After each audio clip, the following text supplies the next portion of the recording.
Hello friends, कैसे हैं आप लोग। आज हम बात करने वाले हैं साल 1991 में आई एक Japanese horror comedy movie Hiroko the goblin के बारे में। इस फिल्म की कहानी बहुत ही यूनिक है जो कि आप लोगों को बेहद पसंद आएगी, तो आप लोग वीडियो को एंड तक जरूर देखिएगा। और अगर आप लोग हमारे चैनल पर नए हैं तो चैनल को सब्सक्राइब करके बेल आइकॉन दबाइए ऐसी और भी वीडियोस की नोटिफिकेशन पाने के लिए। और आप लोग मुझे इंस्टाग्राम पर भी फॉलो कर सकते हैं जिसका लिंक आपको डिस्क्रिप्शन में मिल जाएगा। तो आइए फ्रेंड्स, बिना किसी देरी के इस वीडियो की शुरुआत करते हैं। मूवी की स्टार्टिंग में हमें हेदा नाम का एक आर्कियोलॉजिस्ट दिखाया जाता है जो कि सुपरनैचुरल चीजों पर रिसर्च करता है और वो एक साइट पर डिगिंग कर रहा था। दूसरी तरफ रिको नाम की एक लड़की साइकिलिंग कर रही थी और वो एक केव में जाती है जहाँ पर मिस्टर याबे भी थे जो वहाँ किसी सुपरनैचुरल एंटिटी को ढूंढ रहे थे। मिस्टर याबे रिको पर वहाँ आने के लिए गुस्सा करते हैं। तभी उन दोनों को वहाँ किसी के होने का एहसास होता है। दोनों को वहाँ एक क्रीचर दिखाई देता है जिसे देखकर वो दोनों ही डर जाते हैं, लेकिन तभी वो क्रीचर उन दोनों को घसीटते हुए वहाँ से ले जाता है। दूसरी तरफ हेडे को मिस्टर याबे का एक लेटर मिलता है। दरअसल हेडे मिस्टर याबे का ब्रदर इन लॉ था। लेटर के अंदर उसने किसी केव और किसी इविल स्पिरिट के बारे में बताया था, इसीलिए हेडा भी मैटर को इन्वेस्टिगेट करने के लिए याबे के टाउन में आ जाता है, जहां वो याबे और अपनी डेड वाइफ अकीना के घर जाता है जहां अकीना की मदर थी। वो बताती है कि यही सब सुपरनैचुरल चीजों का पीछा करते करते मेरी बेटी अकीना की मौत हो गई और अब तो मेरा बेटा भी यही सब करने गया है और वो अभी तक घर भी नहीं आया। फिर वो बताती है कि मेरे हस्बैंड भी ऐसे ही थे। आगे वो बताती है कि मेरा बेटा तो घर के अंदर से फैमिली क्राउन भी चुरा कर ले गया था। हेडा को ये सारी बातें बहुत ही अजीब लगती हैं। फिर वो मिस्टर याबे के स्कूल की तरफ जाता है क्योंकि वो एक टीचर थे। वहीं स्कूल में मसाओ और उसके फ्रेंड्स बातें करते हैं कि अभी तक मिस्टर याबे और रिको वापस नहीं आए। और मसाओ जो है वो मिस्टर याबे का बेटा है जो कि अपने फादर को ढूंढना चाहता था। तभी वहाँ पर स्कूल का जेनेटर आ जाता है जिनका नाम वत्सबे था और वो उन्हें वहाँ से जाने के लिए कहता है, इसलिए वो लोग वहाँ से चले जाते हैं। तभी उन्हें क्लास के अंदर रिको बैठी हुई दिखाई देती है जो कि एक वियर्ड सा सॉन्ग गा रही थी। यहाँ में पता चलता है कि मसाओ को रिको पसंद है। तभी वहाँ पर कोनो नाम का एक लड़का आता है और रिको को देखकर उसके पास जाकर बैठ जाता है और वो उसे किस भी करने वाला था, पर तब तक मसाओ वहाँ से चला जाता है। पर तभी हम देखते हैं कि मसाओ के बैग में से अचानक से स्मोक निकलने लगता है और उसे बहुत जलन होती है, जो देखकर उसके फ्रेंड्स उसे अंदर लेकर जाते हैं और उसके पीठ पर बैंडेड लगाते हैं। और वो उनसे बात करने के बाद वहाँ से सीधा वॉशरूम जाता है। तब तक हीरा भी स्कूल के अंदर आ गया था, लेकिन वहाँ एंटर होते ही उसके सूटकेस में से अजीब सी आवाज आने लगती है और वो मूव करने लगता है। वहीं जब मसाओ भी वॉशरूम में था तभी उसे ऐसा फील होता है जैसे कि उसके पीछे कोई है, और जब वो मुड़कर देखता है तो कोई क्रिएचर उस पर अटैक करने वाला था। पर तभी हेडा वहाँ पर आ जाता है और मसाओ को बचाकर वहाँ से एक रूम के अंदर ले जाता है। हेडा मसाओ को बताता है कि उसने अभी अभी एक गॉब्लिन को देखा है, जिस पर मसाओ कहता है कि तुम्हारी ऐसी ही वियर्ड थ्योरीज की वजह से अकीना की डेथ हुई है। पर हेडा अपने सूटकेस में से एक सीनोस निकालता है जो कि गॉब्लिन के पास में होने से वो रिएक्ट करता है। तब मसाओ से पूछता है कि आप यहाँ पर कैसे आए, जिस पर हेडा बताता है कि तुम्हारे फादर ने मुझे एक लेटर भेजकर यहाँ पर आने के लिए बुलाया था जिसमें उसने केव्स और गॉब्लिन के बारे में जिक्र किया था। जो सुनकर मसाओ गुस्सा हो जाता है और कहता है कि स्कूल के अंदर कोई भी एंशिएंट केव्स नहीं है और कहता है कि रिको भी स्कूल में आ गई है और मेरे फादर भी घर चले गए हैं, तो आप ये सब फालतू की बातें करना बंद करो। लेकिन तभी हेडा को मसाओ के पीछे कोई दिखाई देता है जिससे मसाओ को लगता है कि उसे फिर से शायद एक गॉब्लिन दिख रहा होगा, लेकिन पीछे तो उसके फ्रेंड्स की डेड बॉडी थी जिसका सर मिसिंग था और हाथ में ब्लेड थी। दोनों ये देखकर काफी डर जाते हैं और भागकर बाहर आते हैं, जिस पर मसाओ कहता है कि जरूर ये सब वत्सबे ने किया होगा। तब हेडा उसे स्कूल से भागने के लिए कहता है, जिस पर मसाओ कहता है कि अभी स्कूल के अंदर 2 लोग और हैं, हमें उन्हें भी बचाना होगा। फिर दोनों स्कूल में जाते हैं और हेडा ने अपने साथ गॉब्लिन से लड़ने के लिए बनाए हुए इक्विपमेंट्स भी ले लिए थे। वो क्लासरूम में देखते हैं लेकिन उन्हें कोई भी नहीं दिखता। तभी अचानक से मसाओ की बैक वापस से दुखने लगती है और उसमें से धुआं निकलने लगता है। वो वॉशरूम जाकर जैसे ही अपनी शर्ट उतारता है तो हेडा को उसकी बैक पर उसके फ्रेंड्स के फेसेस बने हुए दिखाई देते हैं। उसके बाद वो एक और क्लासरूम में जाते हैं जहाँ पर पूरे क्लास में कांच टूटे हुए थे। हेडा आगे बढ़कर क्लोजेट में चेक करने जाता है जहाँ पर उसे अओई नाम के लड़के की लाश मिलती है जो पहले वाली लाश की तरह ही थी और उसके हाथ में एक ग्लास का टुकड़ा था। हेडा ये देखकर डर जाता है। वहीं बाहर मसाओ को भी अओई का सर दिखाई देता है। वो उससे बात करके उसके पास जाता है, लेकिन तभी वो सर नीचे गिर जाता है जिससे मसाओ भी काफी डर जाता है और इसके बाद मसाओ और हेडा दोनों ही वहाँ से भागते हैं। दूसरी तरफ एक रूम के अंदर काटागिरी भी किसी से डरकर बच रहा था। वहाँ बर्तनों के अंदर उसे ऐसा लगता है जैसे वहाँ कोई क्रिएचर है। जैसे ही वो सारे बर्तनों को उठाता है तो एक में उसे रिको का सर दिखाई देता है, जिससे डरकर वो उसे साइड में फेंक देता है। लेकिन तभी रिको वही सॉन्ग गाने लगती है जो कि वो क्लासरूम में बैठकर गा रही थी। उसी वक्त काटागिरी अपने हाथों में नाइफ लेता है, मानो कि वो हिप्नोटाइज हो गया हो। इसी बीच बाहर से मसाओ और हेडा डोर खोलने का ट्राई करते हैं, लेकिन डोर नहीं खुलता तो हेडा दूसरे रास्ते से अंदर जाता है, लेकिन तब तक काटागिरी ने खुद का गला काट लिया था, जो देखकर हेडा डर जाता है। अब जब मसाओ अंदर आता है तो फिर से उसके बैक में से स्मोक निकलने लगता है। तभी काटागिरी का सर भी उसके पीछे आ जाता है, जिसे दोनों डर जाते हैं। फिर वो देखते हैं कि काटागिरी के सर को किसी क्रिएचर की टंग ग्रैब कर रही है, और वो रिको का सर था जो कि काटागिरी के सर को ड्रैग कर रहा था। ये देखने के बाद दोनों याबे के रूम में जाते हैं, जहाँ हेडा को हिरुको की केव्स के बारे में एक बुक मिलती है। वहाँ याबे ने लिखा था कि उसे स्कूल के पीछे से केव्स के अंदर जाने का रास्ता मिल गया है। इसके अलावा उसे स्टोन रूम ओपन करने और क्लोज करने का स्पेल भी मिल गया है। अब हेडा मसाओ को बुक में बनी ड्राइंग दिखाता है और बताता है कि वो गॉब्लिन हमारे पीछे पड़ा हुआ है, जो कि और कोई नहीं बल्कि हिरुको गॉब्लिन है। असल में हिरुको गॉब्लिन एक बहुत ही ईविल गॉब्लिन है, जिसने एंशिएंट टाइम्स में इसी टाउन को अपने कब्जे में रखा हुआ था। वो उन्हीं केव से आया था जिसको याबे ने ढूंढा है। इसके बाद वो अकेले ही केव्स में जाने की तैयारी करता है और मसाओ से घर जाने को कहता है, क्योंकि आगे अब चीजें और भी डेंजरस होने वाली थी। लेकिन फिर भी मसाओ साथ में आने की जिद करता है तो हेडा मान जाता है। दूसरी तरफ रिको का सर एक पॉन्ड में था, जहाँ वो वही सॉन्ग गा रही थी। तभी उसके सर के पीछे से क्रीपी से पैर निकलकर बाहर आते हैं और वो भी पॉन्ड से निकलकर बाहर आ जाती है।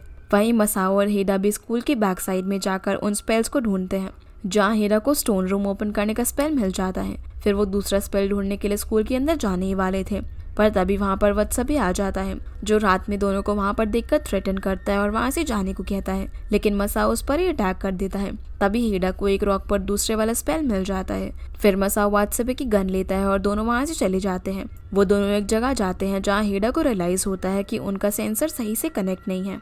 जैसे ही वो सेंसर सही से कनेक्ट करता है, तभी उन्हें पीछे ही गॉब्लिन के होने का पता चल जाता है, जो कि कोई और नहीं बल्कि रिको का सर उन वियर्ड पैरों से चिपका हुआ था। जो देखकर दोनों डरकर भागते हैं और सामने वाली बिल्डिंग में जाते हैं, पर भागते भागते दोनों अलग हो जाते हैं। जहां मसाओ एक रूम में जाता है, वहां वो देखता है कि रिको बिल्कुल ठीक है और पियानो बजा रही है, लेकिन तभी अचानक से वो गायब हो जाती है। जो देखकर मसाओ डरकर क्लास से बाहर जाता है, लेकिन वो डोर जैसे ही क्लोज करने वाला था, तभी रिको उसके सामने आ जाती है और अपनी जीभ निकालकर उस पर अटैक करने वाली थी। लेकिन मसाओ जैसे तैसे करके खुद को बचाकर वहां से भाग जाता है। दूसरी ओर हेडा के पास वत्सबे आकर उसे मारने लगता है और उससे अपनी गन छुड़ाकर भागता है। इधर मसाओ चेनसो लेकर रिको को मारने के लिए ढूंढता है।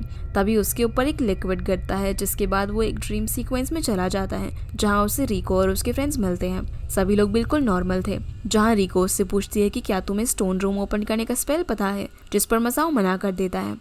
तो रिको कहती है कि फिर तो तुम किसी काम की नहीं हो और अपना गला काट लो। इसीलिए मसाओ उस चेनसो से खुद का गला काटने ही वाला था। तभी हेडा वहां पर आकर उसे बचा लेता है, पर रिको उस पर अटैक करती है। पर हेडा किसी तरह से मसाओ और खुद को बचाकर वहां से भाग जाता है। अब दोनों स्कूल के ग्राउंड में पहुंच जाते हैं, जहां हेडा देखता है कि उसका सेंसर टूट गया है। तभी रिको वहां पर आ जाती है, तो दोनों उसे देखकर डर जाते हैं और पीछे होने लगते हैं। वो उन दोनों से स्पेल के बारे में पूछती है, लेकिन हेडा उस पर कुछ स्प्रे करता है, जिससे वो खुद को बचाती है। तभी वत्सबे भी वहां पर आ जाता है, जो रिको को शूट करने वाला था, लेकिन मसाओ उसे रोक देता है। इसी बीच हेडा देखता है कि रिको के तो अब विंग्स भी निकल रहे हैं और वो उड़कर झाड़ियों में चली जाती है। वत्सबे भी उसे देखने के लिए जाता है, लेकिन तभी वो आकर वत्सबे पर अटैक कर देती है और अब मसाओ के बैग पर वत्सबे का भी फेस बन जाता है और रिको वहां से उड़कर चली जाती है। अब तीनों बैठकर बात कर रहे थे, जब वत्सबे बताता है कि 7 साल पहले जब वो 5 साल का था, तो उसने एक लड़के के बैग पर भी ऐसे ही कुछ फेसेस देखे थे। उसके सर पर 3 हॉर्न थे, जो आग के बीचों बीच खड़ा था, जहाँ उसे आग में कई लोगों के जलते सर दिखाई देते हैं। वो कहता है कि तब वो बहुत ही छोटा था, इसीलिए उसे ज्यादा कुछ याद नहीं आया, लेकिन वहाँ जो डेड बॉडीज थी उनके सर मिसिंग थे। कुछ देर में आग भी बुझ जाती है और वो लड़का कुछ सालों बाद मर जाता है, लेकिन जाते जाते वो मुझसे कहकर जाता है कि मैं इस स्कूल को गार्ड करूं और किसी को भी उन केव्स तक नहीं पहुंचने दूं। और तुम कई हद तक उस लड़के के जैसे ही हो, क्योंकि वो कोई और नहीं बल्कि तुम्हारे दादा थे। उन्होंने कभी सोचा भी नहीं होगा कि उनका ही बेटा वापस से उन केव्स को ओपन कर देगा, जिनमें से गॉब्लिन्स बाहर आ जाएंगे। फिर हेडा कहता है कि याबे ने जो क्राउन अपने घर से चुराया था, ये जरूर वही क्राउन होगा जो तुम्हारे दादा ने पहना था, और हो सकता है कि वो अभी भी स्टोन रूम में ही हो। जिस पर वत्सबे कहता है कि तुम्हें कैसे भी करके मसाओ को प्रोटेक्ट करना होगा, और शायद जो फेसेस इसके बैग पर बने हैं वो अच्छी स्पिरिट्स के हैं। इसके बाद वो वहाँ से जाने लगता है, क्योंकि रिको ने उस पर अटैक किया था और अब वो भी गॉब्लिन में कन्वर्ट होने वाला था, इसीलिए वो वहाँ से आत्महत्या करने के लिए चला जाता है। अब हेडा और मसाओ बैठे हुए थे, जहाँ पर मसाओ कहता है कि अकीना के मरने में आपकी गलती नहीं है। दरअसल आप कितना भी अकीना को रोकते हो, फिर भी आपके पीछे ही आती। जिस पर हेडा कहता है कि मैं कभी भी नहीं चाहता था कि वो मरे। जब वो हॉस्पिटल में थी, वो तब भी ऐसा ही कह रही थी कि मैं वही करूँ जिससे मुझे खुशी मिलती है। जिस पर मसाओ कहता है कि कम से कम आप अकीना के साथ टाइम तो स्पेंड कर पाए। मैं तो रिको को कभी बता भी नहीं पाया कि मैं उससे प्यार करता हूँ। जो सुनकर हेडा उसकी तरफ देखता है, लेकिन तभी उसकी पूरी बॉडी बेंड करती है। जिस पर मसाओ पूछता है कि क्या हुआ। तभी वो हिल के ऊपर से मसाओ को स्कूल और उसके फादर की ड्राइंग दिखाता है और कहता है कि वो केव स्कूल के नीचे ही है। जिसके बाद दोनों स्कूल के अंदर के रास्ते से केव में जाते हैं और चलते चलते स्टोन रूम के बाहर पहुंच जाते हैं, जहां पर हेडा स्पेल पड़ता है, जिससे कुछ ही देर में डोर ओपन हो जाता है। फिर दोनों अंदर आते हैं, जहां पर उन्हें एक लाइट दिखाई देती है और दोनों चलते चलते उसके पास पहुंच जाते हैं, जहां वो देखते हैं कि उस लाइट के बिल्कुल नीचे एक खाई थी जिसमें कई सारे गॉब्लिन्स थे और वो लाइट जो है वो असल में स्कूल की पॉन्ड से आ रही थी, जिससे किरी को फ्लोट कर रही थी। इसी बीच उनकी नज़र उस क्राउन पर जाती है, लेकिन उस क्राउन में कोई हॉर्न्स नहीं थे।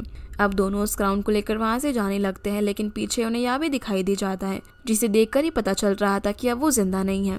वो उन दोनों को वहां से जाने को कहता है और बोलता है कि वो कभी भी फिर से स्टोन रूम का दरवाजा ना खोले। तभी हम देखते हैं कि अब याबे भी रिको की जैसा हो गया था, लेकिन वो उन दोनों को अटैक नहीं कर रहा था, बल्कि बाकियों से बचा रहा था। दोनों फिर गॉब्लिन से बचते हुए बाहर की तरफ भागते हैं, लेकिन स्टोन रूम के गेट पर उन्हें रिको मिल जाती है, जिससे दोनों डर जाते हैं। अब पीछे से याबे भी आ रहा था और रिको के साथ में मसाओ के सारे फ्रेंड्स भी थे। रिको एक वियर्ड सी आवाज लगाती है, जिसे सुनकर सारे गॉब्लिन्स इनकी तरफ आने लगते हैं और बाहर से भी सारे गॉब्लिन्स अंदर कूदते हैं, जो देखकर हीडा मसाओ को प्रोटेक्ट करता है।